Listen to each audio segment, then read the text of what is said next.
के विभिन्न शासकीय कर्मचारी हैं, जो रिटायर हुए ऐसे कई पेंशनर्स कर्मचारी हैं, जो आज भी अपनी विभिन्न समस्या और मांगों को लेकर पिछले कई वर्षों से सरकार की दहलीज पर आवेदन निवेदन कर रहे हैं, लेकिन अब तक उनकी लंबित मांगें पूरी नहीं की गई है, जिसको लेकर रिटायर्ड कर्मचारी काफी परेशान है, जिनकी सुनवाई ना तो जनप्रतिनिधि कर रहे हैं और ना उनकी सुनवाई सरकार द्वारा की जा रही है।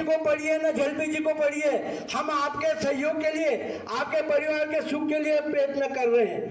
रही बालाघाट और भोपाल की बात जाने के लिए हम सतत प्रयास रहेंगे। कर्मचारी एकता, कर्मचारी एकता, आवाज दो, आवाज दो। आज 2-3 कारणों से पेंशनरों की यहाँ बैठक रखी गई है।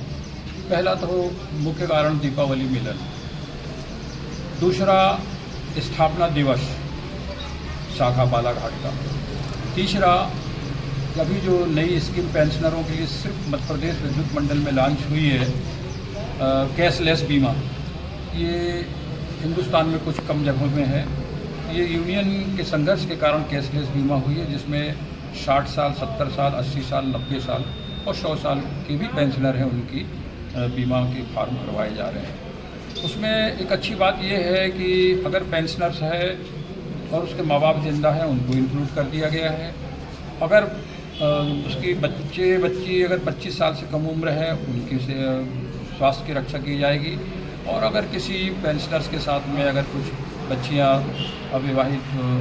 विवाहित बच्ची अगर विधवा हो गई हों या जो है, उनको भी इंक्लूड किया जाएगा। तो उसके फॉर्म जो आए हुए हैं, 30 तारीख लास्ट डेट है, उनको हम लोगों ने आज बालाघाट, कटंगी और मैहर, वाराशुनी और लालवाला में भरवा चुके हैं।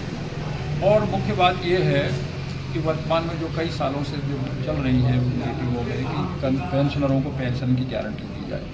दुखद बात यह है कि मध्य प्रदेश विद्युत मंडल के पेंशनर्स की गारंटी नहीं दी जा रही है।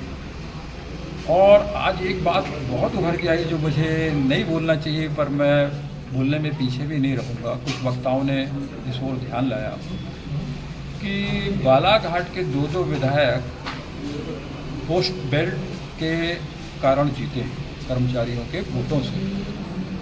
मैं नाम नहीं लेना चाहूँगा, आप लोग तो अच्छी तरह जानते हैं।